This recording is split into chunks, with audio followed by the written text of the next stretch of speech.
Hey everyone, welcome back. Chapter 13 for Remember the Flowers has been a long time coming, but I promise it's because I've been doing a little extra work for this one. As I'd mentioned previously, I've been working on some collaborations with other voice actors.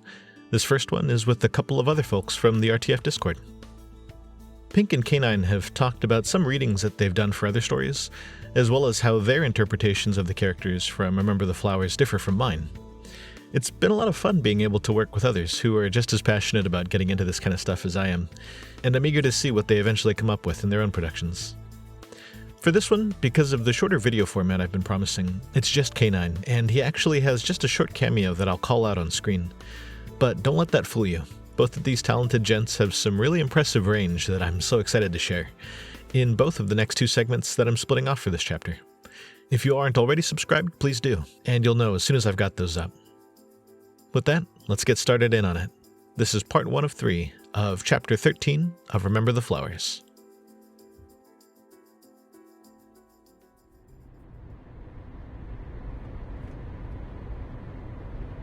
Chapter 13. Lucky. Every now and then, I check my axiom to see how long we've been driving. The shift in time zone makes it kind of awkward to figure out, though. The town we ported from was only a few miles away from the underground base. Unlike the capsule motel, the ports made for vehicles are much more complicated in scale. There's a giant arch that lights up the sky blue at the end of a short runway, acting as a gateway. It's almost like driving into a force field, and feels just as disorienting as you'd think it would be. Before I knew it, we were speeding halfway across the country. If we were in Arizona before, we're somewhere around Tennessee now. I feel like a little kid watching the world around me go by as we drive on this decrepit road. We've passed through a few cities as well. Needless to say, it's painfully clear how unlucky this part of the country was during the fall. Despite the fact that we ported away from the desert hours ago, the countryside is still a total wasteland. The only difference is that there's slightly more trees than before. So, Cyrus, you ever been around here? I don't think so. Most of my family stayed around the northern parts of the U.S. I see. And you moved across the country for school, yeah? Sure did. Both myself and Diana got into a med program in Arizona, and we traveled back and forth throughout the year. Did you drive? That sounds like it'd take a long time. We did the first time we moved, to bring everything with us. After that, we flew between breaks if we needed to. Flew? Like in a hovercraft? No. We had machines called airplanes that we used to fly all over. Commercially? Really? Yeah. So long as you could afford it, you could go anywhere in the world. Wow. Besides the occasional boat, we don't have anything that could easily do that. You can't use the capsule ports?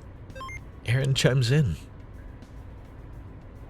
Porting between countries isn't really a thing yet. For one, our country is still in the process of rebuilding everything. Not to mention how the previous nation really screwed up our foreign relations. It's been a struggle to make a name for ourselves, and until then, we don't really port in or out of the country. Have there been talks of attaining sovereignty? Yes, mainly by Resume. Why doesn't that surprise me? Because they're a fascist organization hell-bent on taking over and exploiting massive amounts of people.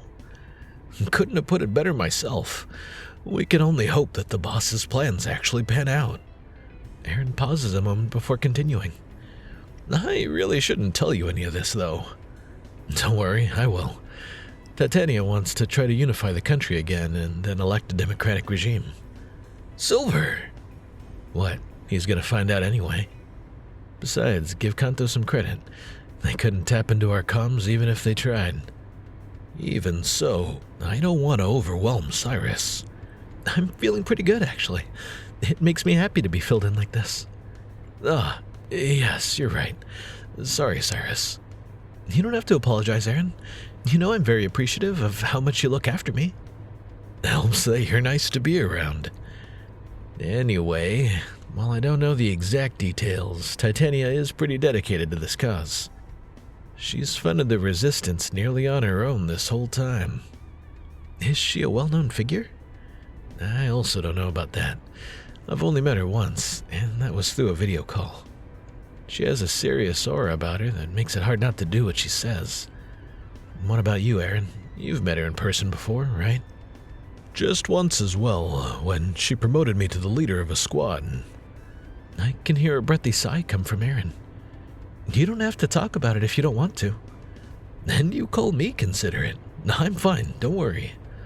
It was a complicated time. It was shortly after we kicked Lance out of the group.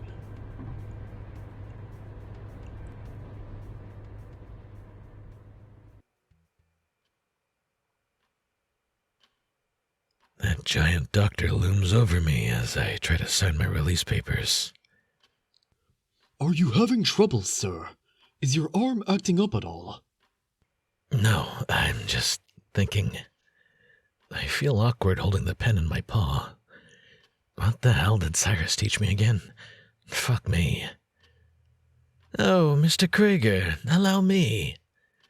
The weasel easily slips the clipboard and pen out of my tense grasp. You'll have to forgive him. He didn't have a proper education. Oh, I see. My condolences.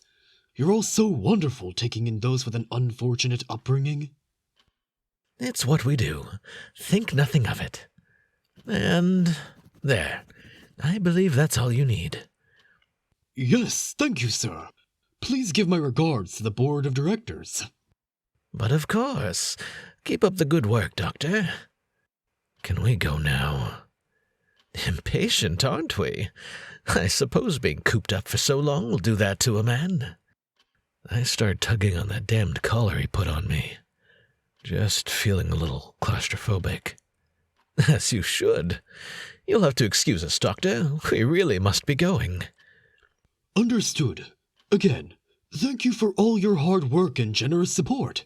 We look forward to serving you again. I'm sure we'll be back before you know it. Don't worry.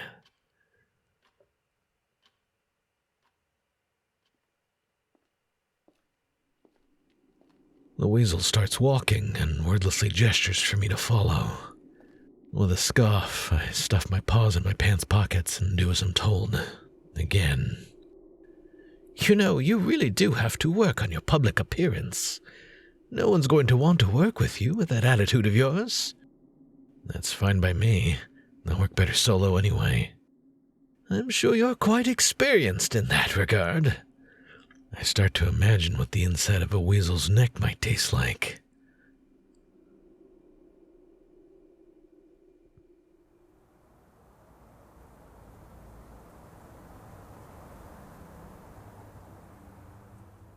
Artemis directs me into what I assume is his own car. It's a sleek and simple design, much like everything else in this boring city. After getting in the vehicle, I struggle to put on the seatbelt to the point that the weasel has to strap me in himself. Honestly, what can you do? I can think of a few things off of the top of my head, including biting yours off. My, Mr. Krieger, keep this up and I might have to show you how many volts an Arcadian collar can send through the average male body. I start gripping the side of the seat I'm sitting in with pure frustration. I suggest you ruin your thigh before my pure leather seats, Mr. Krieger, and if you do, please be mindful of the blood. I'm going to go fucking insane.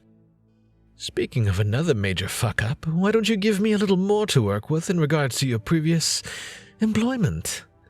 Where are you taking me? Artemis sighs with a hint of pleasure.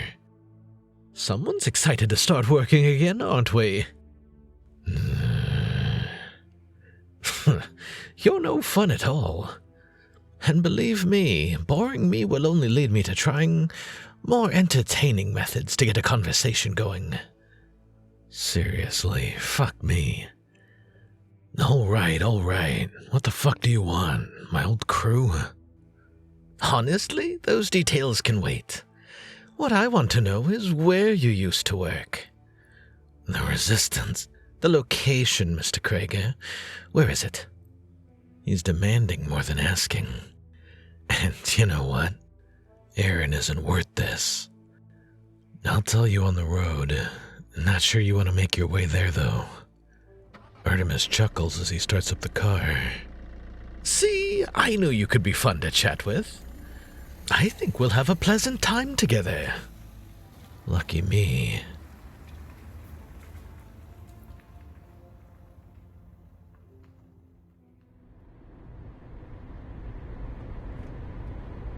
I'm confused. Titania promoted you for kicking Lance out?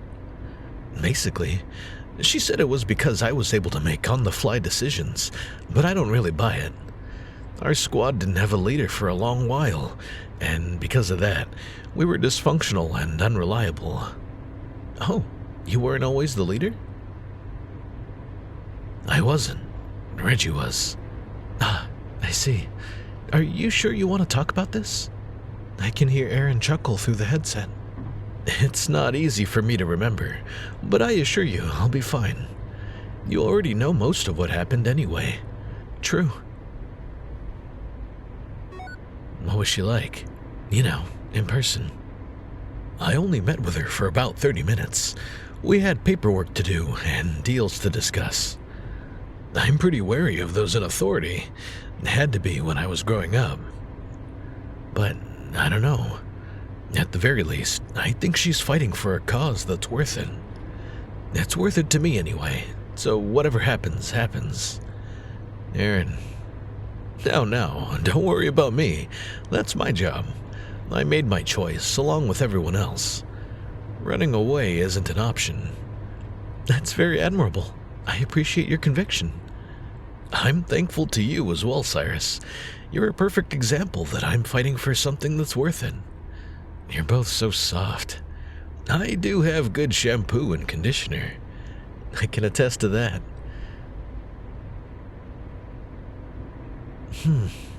Something worth fighting for.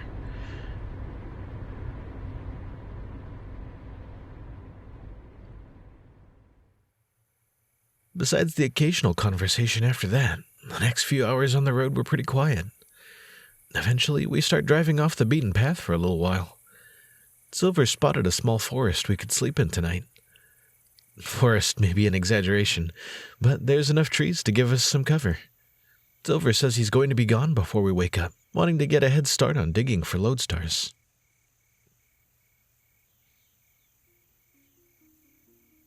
We start setting up camp together around a big fallen tree. I can't help but gaze through the trees. Despite the way the world is now, it is refreshing to see all these plants in the wild. I must be staring for a long time, because Aaron tries to snap me out of it. Cyrus, what's wrong? Oh, nothing. Sorry. My mind has been preoccupied for a little while now. I've been mulling over what Aaron said earlier. Do I have something to fight for? Do I want to fight? I have people I don't want to lose again, but what could I do to stop someone from hurting them? I try to flex my arms. While they feel a little more firm, I definitely would lose any altercation I came across. I start getting frustrated at myself over imaginary scenarios, but I can't deny that danger is always lurking around the corner. I want and need to get stronger. For the first time in years, I feel like I have purpose again. I intend to see it through. Aaron, how long would it take to make dinner tonight? Maybe an hour? I had a stew recipe I wanted to try. Why? Is it okay if I go do something after we're set up for the night? I don't see why not, so long as you're careful. Don't worry, I don't intend to go alone. I turn toward Silver. Hey, Silver? Silver's in the middle of pitching our tents. He doesn't look at me when he responds. Yeah, what's up? Can we do some training before dinner? Silver stops what he's doing to face me. A smile creeps up on his face. Why not? It'll be a good way to build up an appetite. Don't go overboard with him, please, Aaron says with a little bit of worry in his voice. Don't worry, I'm an excellent teacher. Silver holds his paws under each wrist, grabbing something from both axioms at the same time. He soon tosses over something for me to catch. With a short stumble, I manage to grab it before it falls to the ground. It looks like a wooden knife. The blade looks like it's dripping in blue liquid. And since I'm a great teacher, we'll start with the basics. I grip the wooden handle in my palm a little awkwardly. I've cooked with knives before, but I've never attempted to use one as a weapon. Now, boys, no training until you finish pitching the tents. That's my only stipulation. Yes, sir. Hey, come on. You can teach me how to do it. You're so good at it after all. God, you're lame. Come over here. It's not too complicated.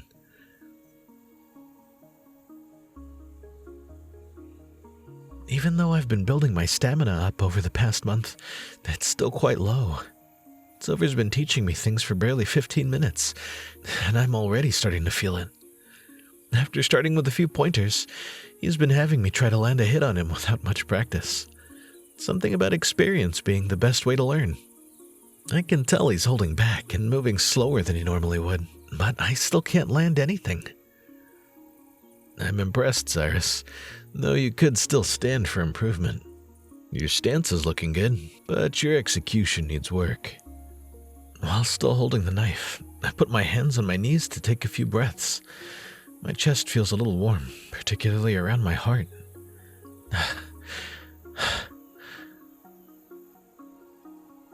Silver walks over to check up on me. I know we just started, but do you want to take a break? No, I'm good. Just give me a second to catch my breath. Take your time. We don't have to rush. With the solid step and thrust, I just barely managed to graze Silver's arm, leaving a blue streak on it. Whoa. Finally.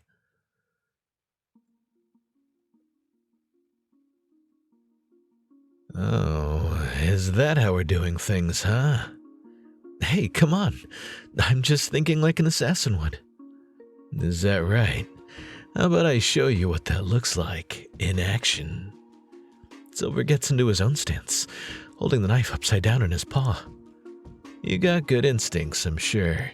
And you're right, an assassin takes any opportunity to land the kill. That includes taking advantage of someone down on their luck. I think I understand what he's getting at. I'm still tired, but I try to figure out a defensive stance. My gaze is centered on the knife in his hand, thinking of ways he'll try to attack. Ready? Yeah, I think so. Silver quickly sprints up to me, way faster than I'd thought. It takes every ounce of my being to dodge his blade. Out of instinct, I try to jump back. That's about half as fast as I can go when I'm serious. Even so, you were still able to dodge. Even while wounded, that's impressive. Silver walks up closer to me, just a couple feet away. Well, we definitely want to work on your reflexes. I'm sure you'll get wiped out if we only focus on dodging full-on assaults. Silver gets into a stance that almost reminds me of a fencer.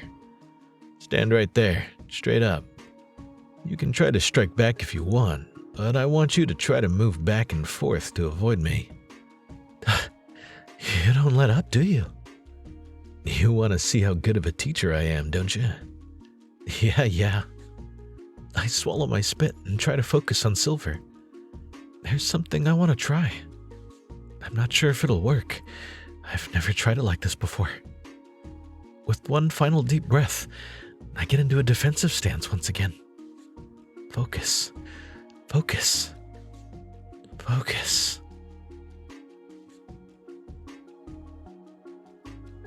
I start to feel a sensation I haven't felt in a while. I'm not exactly sure when I figured out how to do this, and the specifics are still a bit of a mystery to me. But I learned how to artificially slow down my perception of time. While trapped in Resume, I'd often do so to try to tune out the ongoing surgeries around me. Being sedated wasn't an option, as I'd long grown immune to it. Instead, I tried falling asleep while slowing everything else around me down. My heart starts beating in a particular rhythm, and my senses kick into overdrive. It's more like I'm thinking faster than my body can keep up with, rather than actually slowing time. In a situation like this, it might prove to be useful. Ready? I try to nod naturally while in this strange state of mind.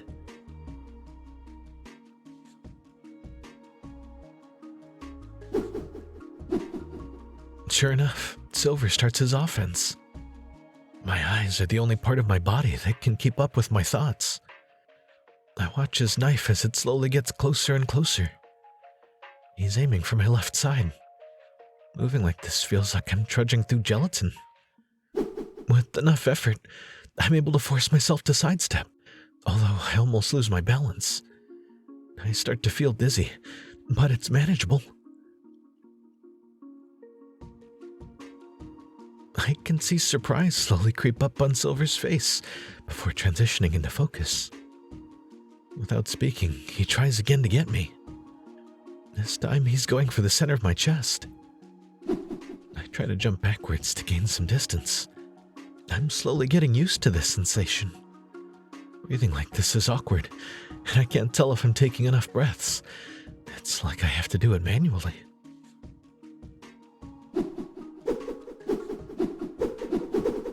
Silver continues his onslaught of strikes. Whether or not he's trying his absolute hardest, I'm able to dodge most of what he tries to dish out. For a moment, I think I see a confused expression on the silver fox's muzzle.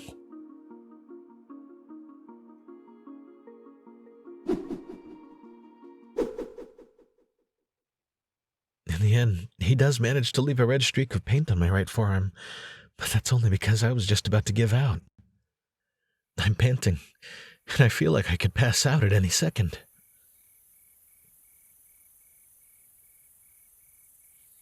Silver must be able to pick up on it. He tosses his knife to the ground and faces his palms to me in surrender. All right. That's enough, Cyrus. If I didn't have a headache before, hearing his slurred speech definitely will give me one. Calm down. Get back to normal. I force my heart back into a steadier rhythm, and after 10 seconds, I'm back to the present. That was oddly impressive. Gee, thanks. I'm not trying to be insulting. It's just... He looks me over with a confused look on his face. What the hell were you doing with your heart? It's... complicated. Well, in any case, you definitely got a good foundation for defense. Learn to throw in some attacks of your own in the middle of it, and you'll be able to take down any random thug you come across. I'll take it. God, I'm exhausted. Sorry, I might have went a little overboard. I was trying my best to hit you, honestly, but it was like you read my mind. What can I say? I guess I got good instincts. Right. I contemplate on filling Silver in on my little talent. It's not really something I need to hide, right? No, for dinner. I'll let you know how I did it. Oh? Yeah, but could you help me back to the camp? Sure thing. You deserve a good rest, oh star pupil of mine. Thanks. Silver puts one of my arms around his shoulder. He's a little shorter than me, but he's strong enough to help me back to camp.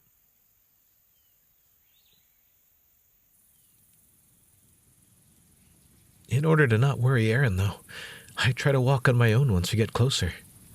Judging by the amazing smell wafting through the air, I'd say we're right on time for dinner. The white tiger waves us over to the makeshift campsite.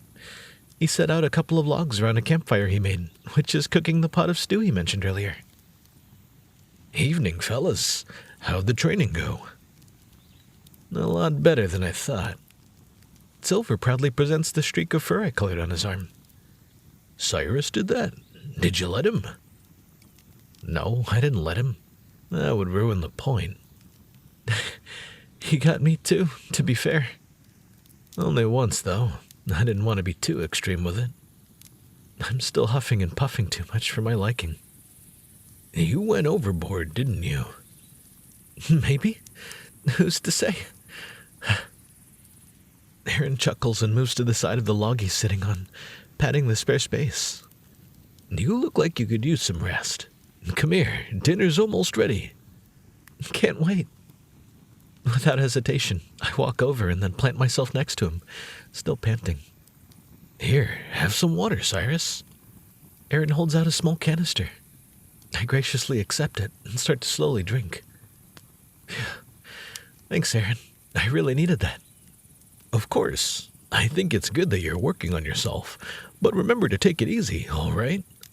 That feels like all I've been doing as of late. Rehab isn't easy, Cyrus. You've been working hard these last few weeks. Don't sell yourself short. He's right. Give yourself the credit you deserve. I try to hide my sheepish expression by drinking more water. In any case, feel free to rest next to me. I've been told I make a good pillow. Huh? Aaron slowly pulls on my shoulder to rest my head against his arm. No buts. You need to rest. The stew will be ready in a little while. Why don't you take a nap? But... Trust me, Cy. You need to rest your body as well as your mind. Just a tip from one assassin to another. All right, fine. Just a short one. We'll wake you. Don't worry. My mind is already starting to fade as I turn my head to comfortably rest against Aaron. I don't know if it's my imagination or not, but I think I can hear him purring ever so slightly.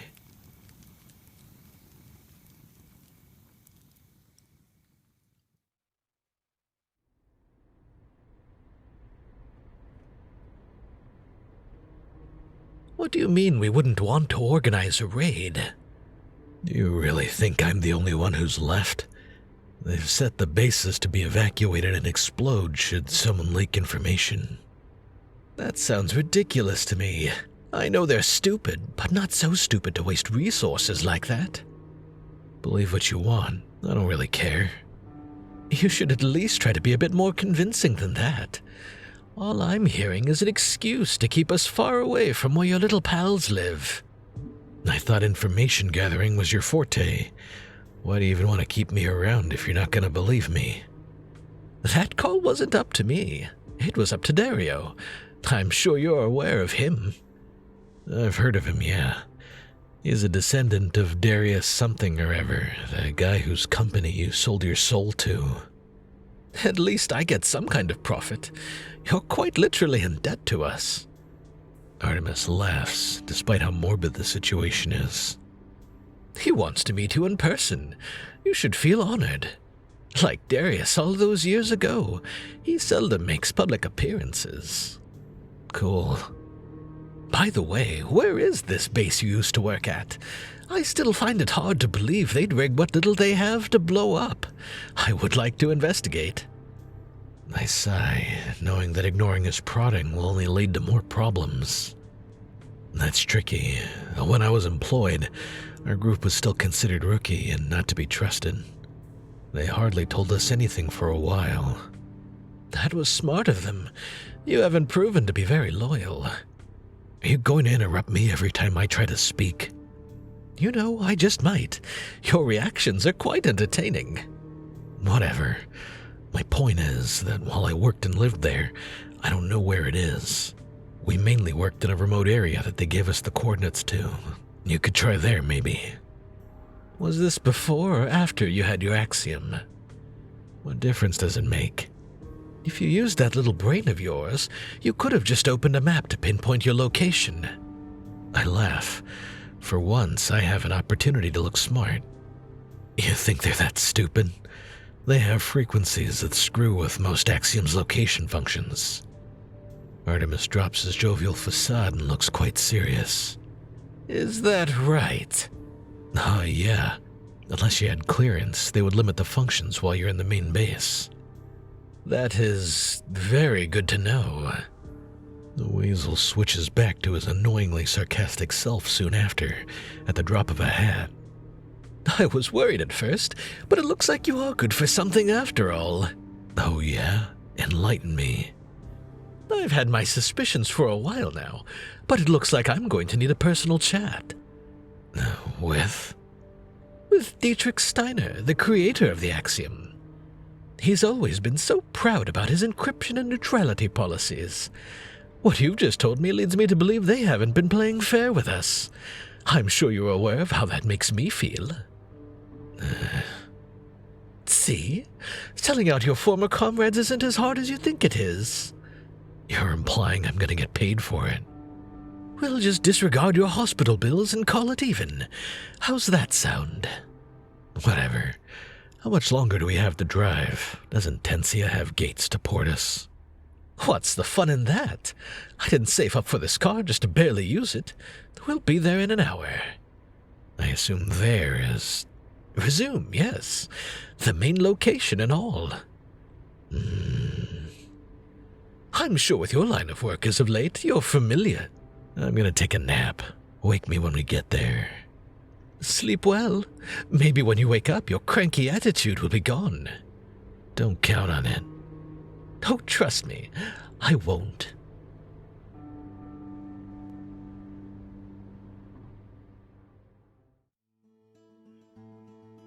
And that's it. Decent little cliffhanger for this one, as we start to see how Cyrus and Lance's journeys twist and weave since things split off in the last arc. I love how Jericho and the team have been handling the narrative here. Bouncing back and forth really imparts that feeling of pressure and the sense of impending convergence. Since Lance's reappearance in the first interlude, we've known it was only going to be a matter of time before some kind of direct conflict arose, as we're seeing all the pieces slowly get set up. And I'm so worried it's going to be Silver on the chopping block first. As I've mentioned, I admit to putting a little more extra care into voices that I just have more fun doing, and Silver's is one of the ones that's really grown on me. I think a lot of that has to do with his dynamic with Cyrus.